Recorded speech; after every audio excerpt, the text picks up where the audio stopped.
Welcome, everybody. Uh, Welcome to tonight's Q&A. I'm Tim. I'm going to be your host tonight. A lot of you probably know me as Bad Gut Tim on social media. And I'm joined by Collin Jarvis of Stealth Belt. Collin might not know this, but you've been a big inspiration to me. When I was laying in my hospital bed after ostomy surgery, you had a bunch of YouTube videos up there that I watched, and they're very inspirational to me. So welcome, Collin. And so let's start things off. You want to introduce yourself and tell everyone a little bit about your story? Yeah, sure. And that's awesome that I was able to help inspire you early on in the process. That's really cool. Now that you're likely doing that for a lot of people yourself. So awesome. Pay it forward. But yeah, so like you said, I'll introduce myself a little bit. My name's Collin Jarvis, and I'm the vice president of Stealth Belt. We make ostomy support belts, and they're meant to just help people get a little bit more comfortable with wearing an ostomy and get back to living an active and fulfilling lifestyle. But about me in general, and kind of more about my personal background, is many people who know me in the ostomy space and just in general know that I'm a really avid long and middle distance runner. I started running at a really young age, probably 8 or 9 when I got into it competitively. And the love for the sport just kind of grew from there. I'm not exactly sure what it was that enamored me so much about it from that young of an age, but it just always kind of made sense that running was what I wanted to be doing with my free time. I just loved it. So that's kind of been a big part of my identity for a long time.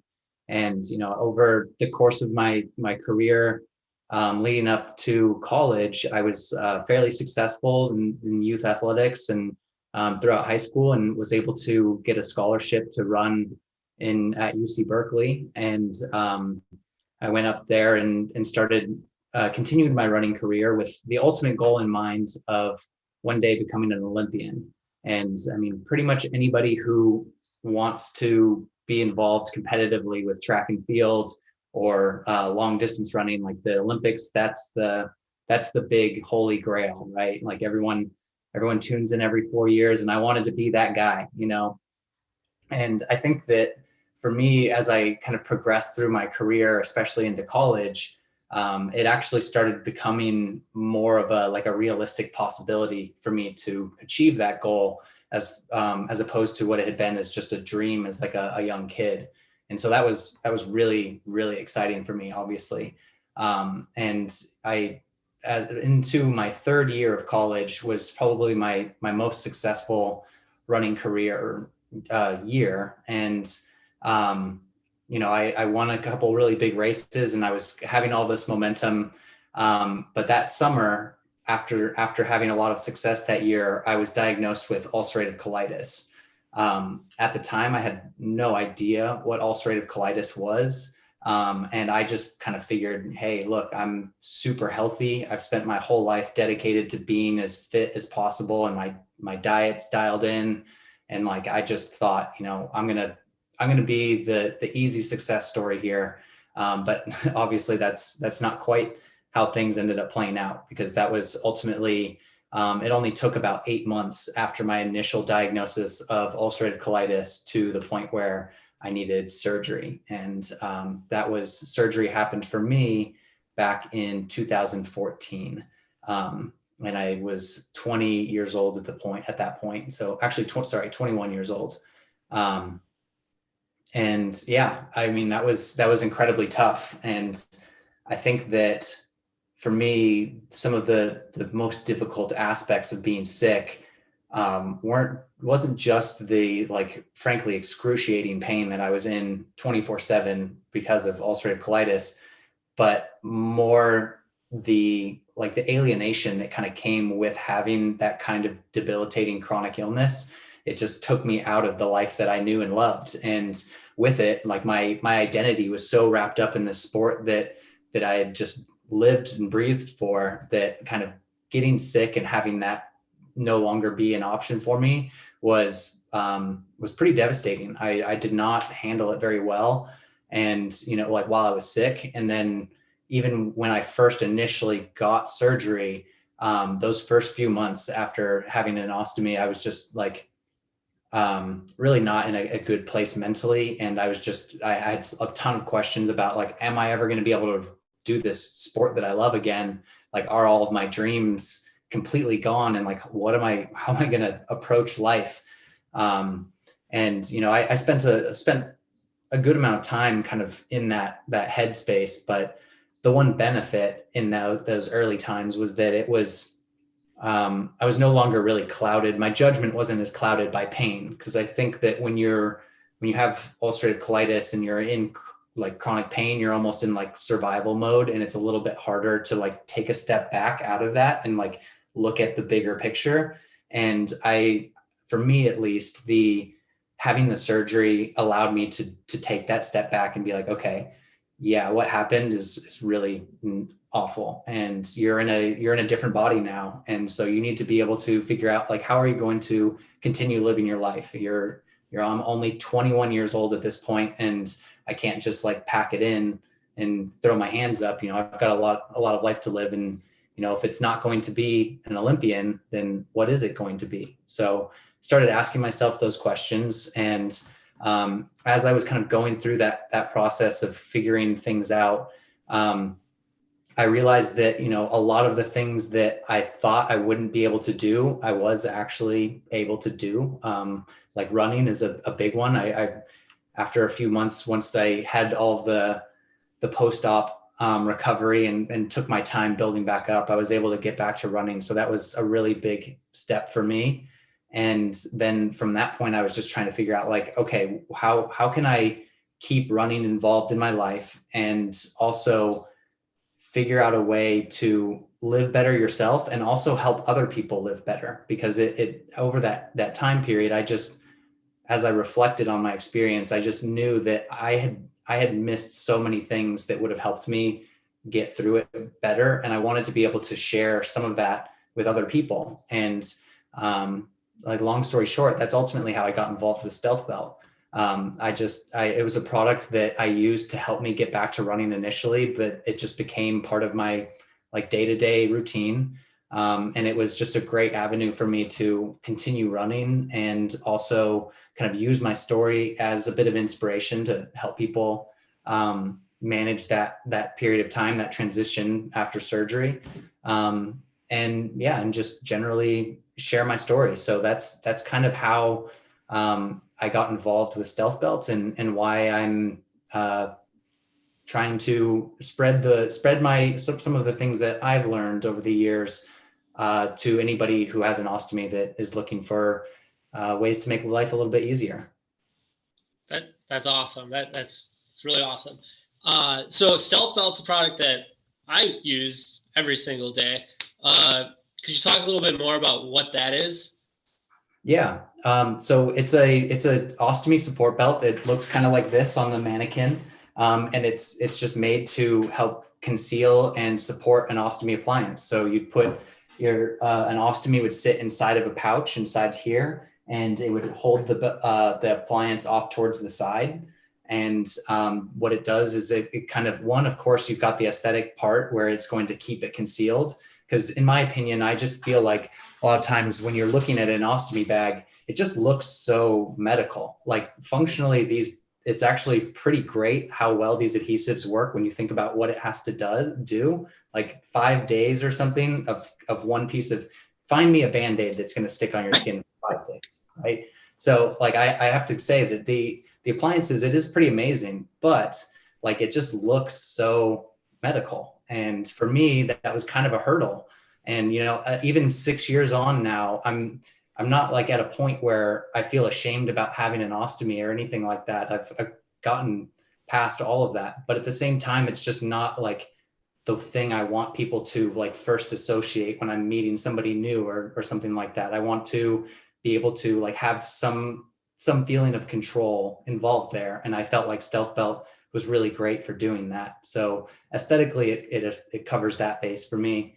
And then of course the functional aspect, like if you're moving around a lot, or if you feel like as the weight of the appliance kind of fills up and it tugs on the skin, it can be really irritating over the course of a day. And if you have got sensitive skin, like the weight from added output is going to kind of tug on the skin, especially if you're running or bouncing around, which of course was a big goal of mine. It just made a lot of sense for me to start wearing a support belt, like Stealth Belt.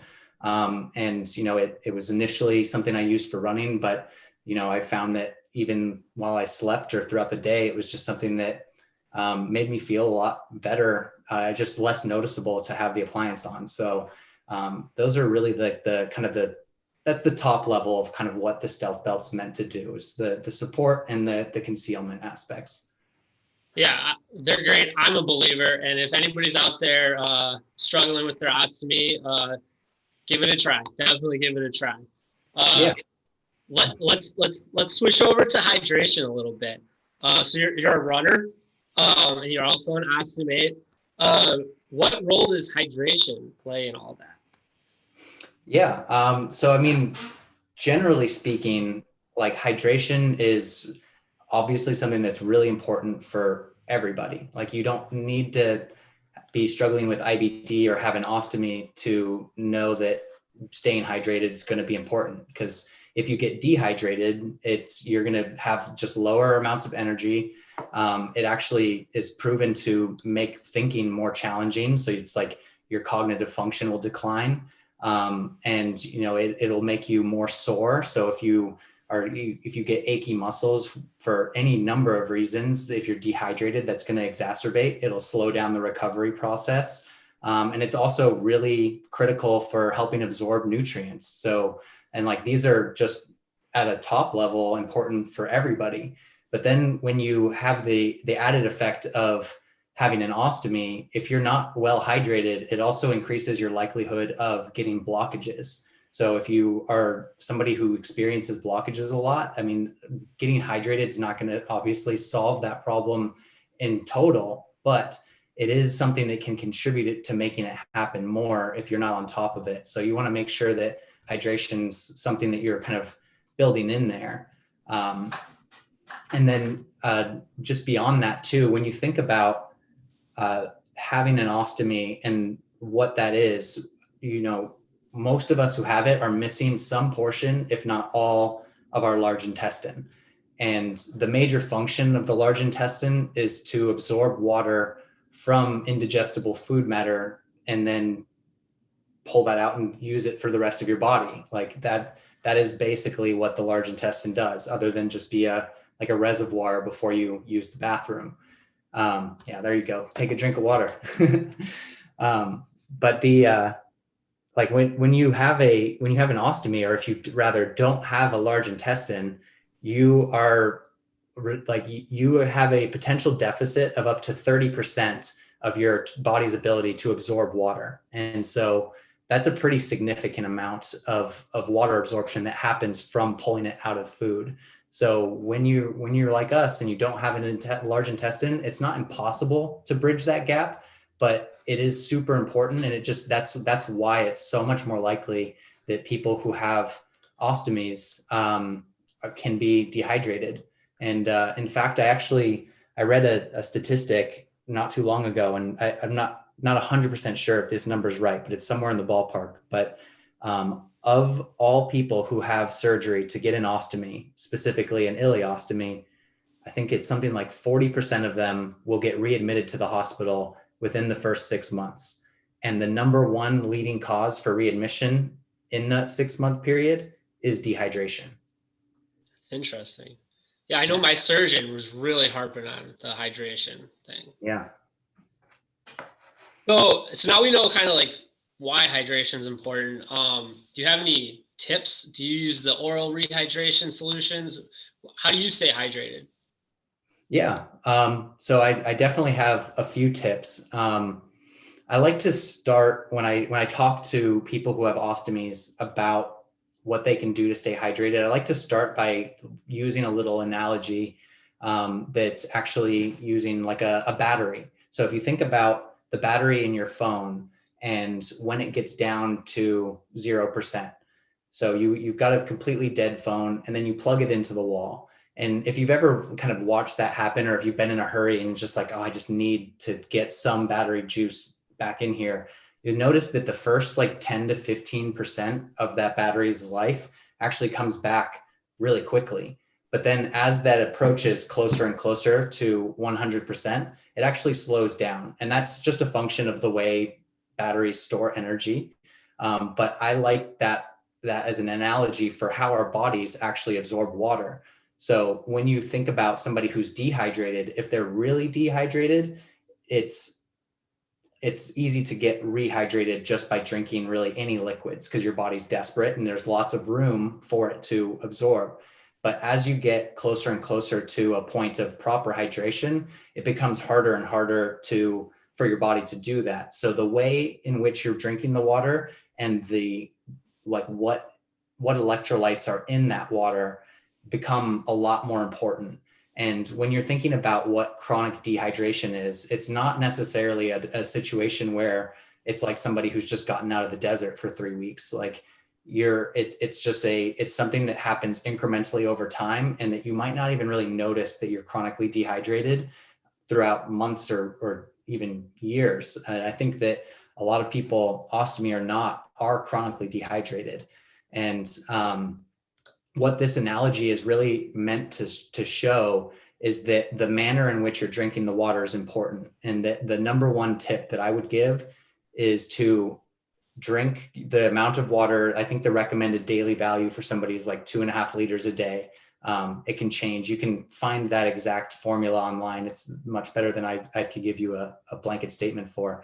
But you want to drink that water amount spread out throughout the day in small sips, so that you're like getting it all, but not all at once. And because it's very possible that you could be extremely dehydrated and then drink all of your 2.5 liters of water all at one time, and then 3 hours later still be dehydrated, because your body's just not 100% efficient at absorbing that water.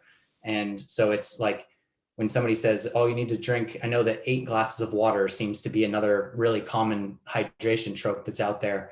It's not 8 glasses lined up in front of you that you're just slamming back and it's like, all right, done for the day. No, spread it out. And the best way to do that is just to have like a water bottle. Like I've got this water bottle here that's like my go-to. I just have it on me at all times, and I just sip it throughout the day. And sometimes there's electrolytes in it and sometimes there's not.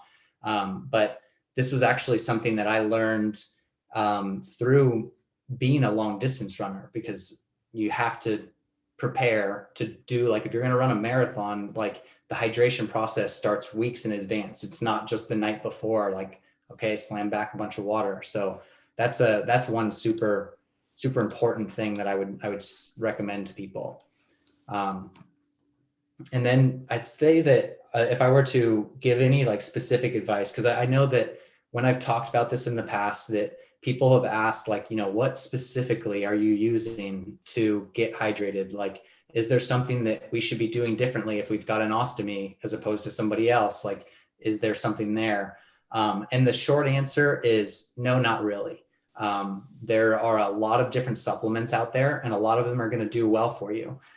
It kind of is going to depend on your needs and like what it is that you're having a deficit of that should guide your decision. And that's probably a conversation that's better had with a doctor who can run a test if needed. Like if true chronic dehydration is there, that's something that, there are people that would be much better suited to answer that. But from a very high level, there are really 4 main electrolytes that you can look for. And that's sodium, of course, salt, potassium, magnesium, and calcium. And pretty much any hydration supplement is going to have some version of that. So like coconut water is an example. And then I've got I just brought a bunch of different ones that I use. So this is like an athletic sports drink. These ones, a lot of times the athletic sports drinks, they actually have quite a bit of sugar in them. And the ones with high sugar, so like a Gatorade, for instance, they're useful, but you really don't want a lot of sugar in your hydration supplement unless you're actively exercising while you're drinking it. So if you're not actively like going out for a bike ride or something while you're drinking something like this, you'd be better off with a lower calorie option like an H2ORS or like a goo. These are like little fizz tabs that these both have maybe 10 to 20 calories in them, but they just go down the list and they've got all of those electrolytes I mentioned, and they're in different ratios. So you can kind of mix and match it. But yeah, like I said, there's not a silver bullet. Just be smart about how and when you're drinking it. I didn't know that half of those existed. Is I've there got any? a whole- So I've got you're a whole a big cabinet. oh. Sorry, Yeah. so you're a big runner, right? So is there anything that you have to do differently if you're exercising or doing a lot of athletic activity, opposed to like if you're just like going to your office job? Yeah, I mean, obviously, if you're a really active person, you're going to sweat a lot more, and so you're fighting more of an uphill battle.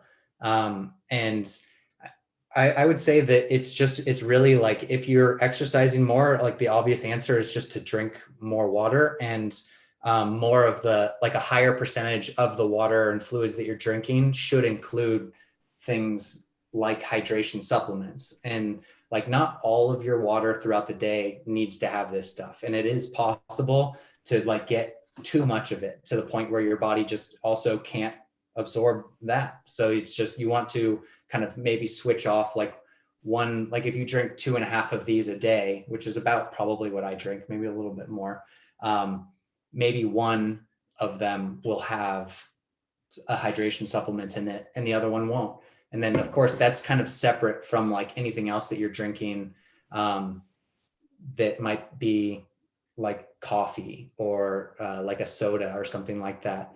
And then that's another good point that I think is just worth touching on too, is that something like coffee that's a diuretic, generally not the best for hydration. So if you're trying to be more like structured about how much you're drinking throughout the day, like your coffee probably shouldn't count in that total, because the diuretic, it's just going to shoot through you a little bit faster. So, yeah.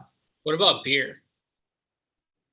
Yeah. So beer is actually, that's a funny one in the running world. And I don't know anybody who's ever run one of those like 5Ks on the weekends or something sees the beer garden afterwards. And it's actually like, I'll go back to my analogy of the empty battery. If your battery is really low, a beer, one singular beer, maybe two, can help you hydrate. But if you're already pretty far along and you're just like looking for hydration throughout the day and you didn't just go run a 5K, then it's probably not going to be as good as regular water or something with some electrolytes in it. Probably not. Understood. Yeah. So let's switch gears a little bit from hydration over to functional movement and posture. As an ostomate, what role does posture and functional movement have in your life?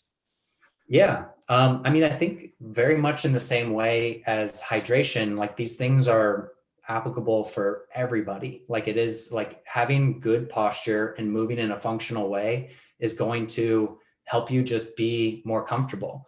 And I mean, there's a number of different things that are included in that. Like if you're thinking about like if you're somebody who's constantly sore and have like a sore back all the time, or you just find that every time you wake up in the morning it's like creaky, achy, a lot of times that's partially due to the way you're moving throughout your day just not being functionally correct. Like there is a proper way for your body to move, and it's easy for us to fall out of those patterns.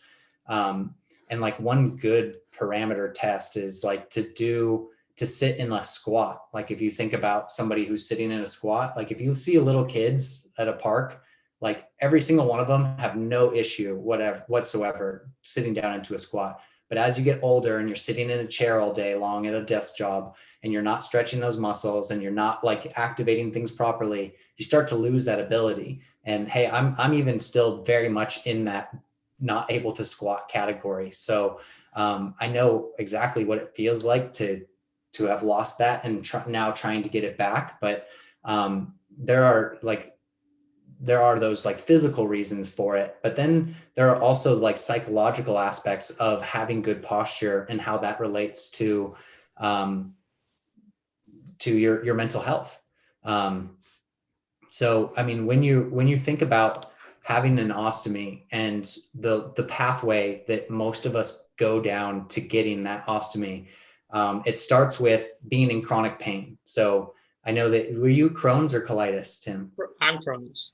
Crohn's, yeah. So, I mean, anybody in this IBD circle, and Galley is IBD focused, so most people who will listen to this will know exactly what we mean when we say we experience a lot of abdominal pain.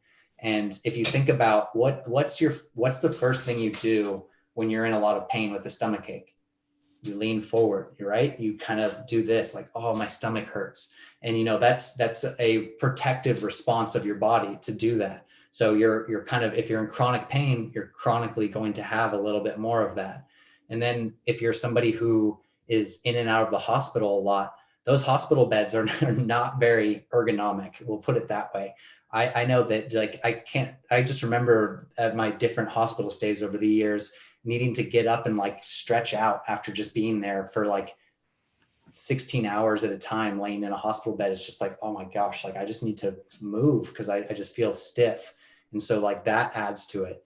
And then when you're somebody who's actually gets an ostomy, you have your abdominal wall sliced open to have that organ removed. And when that happens, like you lose a lot of the strength in your muscles that are responsible for keeping you upright. So now you've also got a compromised muscular system. And then on top of that, if you've got an ostomy, a lot of us are pretty insecure about the way that it looks underneath clothing or just in general. And if you're insecure about something in your appearance, it's also kind of something that you feel like you need to guard or cover up slightly. And like all of these things, kind of like small little elements, add up to a picture of a group of people that have just in general, like really bad posture. And it's like, you know, it makes sense why it happens. But it's something that after having that surgery and having time for the scars to heal up, that it's really, really worth it to kind of open back up. Question, do you think that after someone goes through ostomy surgery, they should be going through some sort of physical therapy? I know that after, when they were talking about having the surgery with me, I was just shocked that there was no like plan for me to recover. It was just kind of like, got the surgery, now go live your life. Yeah. You think that there's something missing? I mean, I think absolutely.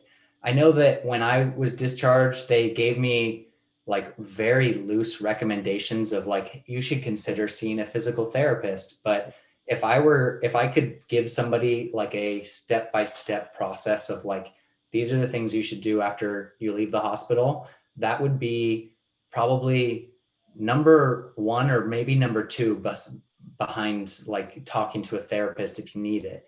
Because like and again, I think that there's a special emphasis on functional movement therapists, and there are different certifications that physical therapists can get.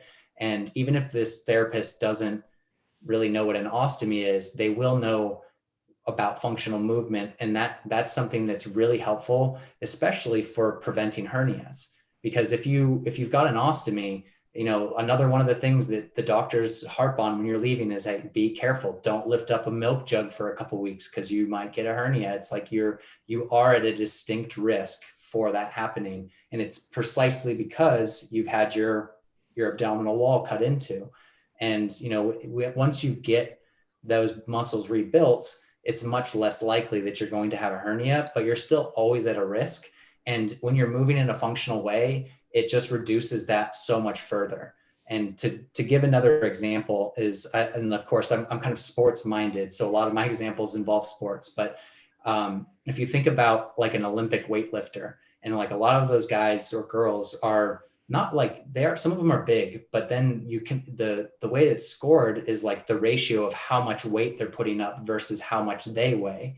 And they're putting like multiple times their body weight, throwing it around over their head. And yes, they are athletes, but I always stop and like ask myself, like, how do they not hurt themselves doing that? And the answer is that their form is immaculate. They move exactly the way the body's meant to move. They're not fighting themselves at all. They move the way that their muscles are made to do it.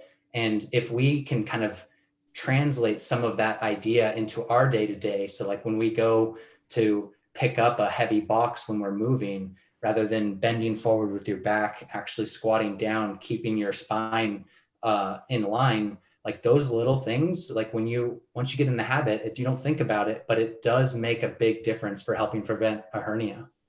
Yeah, I usually just have my girlfriend pick it up for me now. That works too. Just tell her to have good functional movement.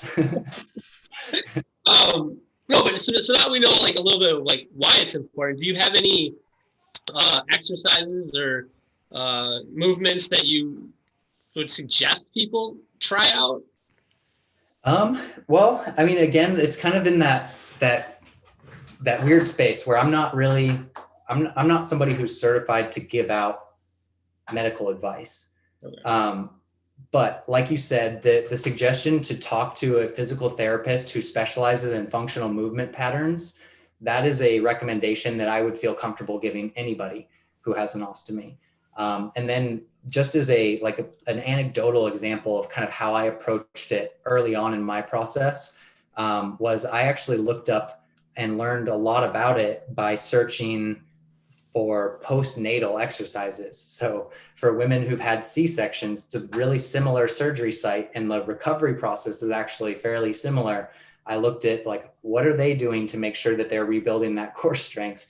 And I did those things for the first couple of months, and they're tedious exercises, and it's not as glamorous as going in the gym and like pumping iron or anything like that. So it's boring. And I think a lot of times people just struggle with the aspect of like, I have to do this every day. It's like 30 minutes and like, ugh, but it's worth it to prevent these bigger problems from happening down the line. So that would be my big suggestion. Yeah.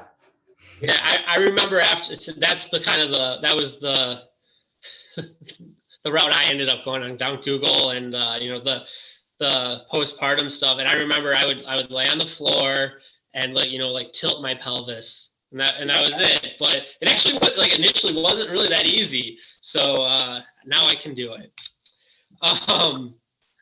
So you talked a little bit about mental health already, but how can posture affect your mental health? Yeah. I mean, it's a really interesting connection between the two. And there have been a number of different studies that have been done that actually show that your posture can affect your emotions and that your emotions affect your posture. So there's a symbiotic relationship between these two things. So if one starts to get worse, like if your posture gets worse, then your emotions can actually also be affected by that. And then if your emotions are bad, like when you're sad or depressed, somebody who's sad or depressed, even if they don't have problems with their abdominal wall, tend to be a little bit more withdrawn. And so there's both ends of those spectrums kind of work off of one another. And I mean, I always want to be careful to say that I don't think that just purely standing up tall is going to fix depression. If you're struggling, go talk to somebody. That is part of this whole process. And you work on one side and it improves the other. And then you work on that side and it proves that, it's a gradual building process, one side, then the next. But there is a distinct connection between the two. And one of the studies that just has always stuck out in my mind is something that was just so cool when I learned about it, was a cortisol study. And cortisol is the hormone that gets released that induces, it's like the stress hormone. And I think the psychologist's name was Amy Cuddy, I think, if anybody wants to look that up. But it's a study that showed just by having somebody who's sitting in a power pose or standing in a power pose for 2 minutes reduces the levels of cortisol by like 15%. And so like a power pose would be something where, you're like exaggerating that motion. Like maybe you've got your hands up, like a celebratory pose, or like Wonder Woman type of stance, something like that. But to me, it's just like to have that in a controlled environment where it's just 2 minutes of something like that can make that big of a difference. I think about how does that correlate to somebody who's all day sitting with really bad posture, not really noticing it, like how much more cortisol is flowing through their body purely because of that, and then making it harder to think positively. And so to me, that's a like very small actionable thing that can have an effect there that I think is always worth kind of sharing that with people so that they can kind of integrate it into their own lives as best they can. Yeah, I actually do the power pose thing before every job interview. I actually did before this. What's your power pose? I just I think I watched a TED talk, and yeah, she said like be like Usain Bolt after he wins or whatever. And yeah, I always do that. And before an interview, I always go into the bathroom and just go in one of the stalls. It's pretty weird, but it actually like really gets me going. Yeah, well, I mean, there's a proven physiological effect there. So it's not just psychological. Like you're really doing something for it. So I love to hear that. That's awesome. So you didn't. We're finishing up here. You didn't make the Olympics, but you still run, right? Yeah. So I would assume since you've got the ostomy, you always come in last place. Not quite. Although I will say that my first race back, after 2 years of no running and just kind of once I did finally lace back up again, it was to this day the only race I've ever gotten last place in. Which is also funny because it's my favorite race ever because it was my first race back after not knowing if it would ever happen. But generally, no, I don't get last place in races. Okay, so you didn't quite go for where I thought you were going to go. But yeah, so my point was, do you ever just like at the end of one of those races, look at all the people you beat and think, I just beat you with an ostomy? I mean, not really. It's gotta feel kind of good. I mean, just like the perseverance that you have within you. Yeah, I mean, I think it's rather than like kind of the comparison with somebody else, it's more like when I finish a race with a good result, like the sense of self-satisfaction that I get from it now having an ostomy, and my appreciation for my ability to go out and do those things has increased. Not so much my like competitiveness with other people. In a weird way, it's actually made me less competitive than I was. Like before having surgery, I was like competitive probably to a fault, where it was probably, if you were one of my competitors, I was probably not an easy person to be around. But now it's more like I just appreciate what I'm doing, and like, anybody who's out there running shares a passion that I have, and I want to support them. So I try not to frame it quite like that. But yeah, no, I like to golf, and I haven't gotten into golf too much after the ostomy surgery because of the coronavirus stuff. But yeah, I used to be very like I wanted to win, but yeah, after the ostomy surgery, I'm the same way.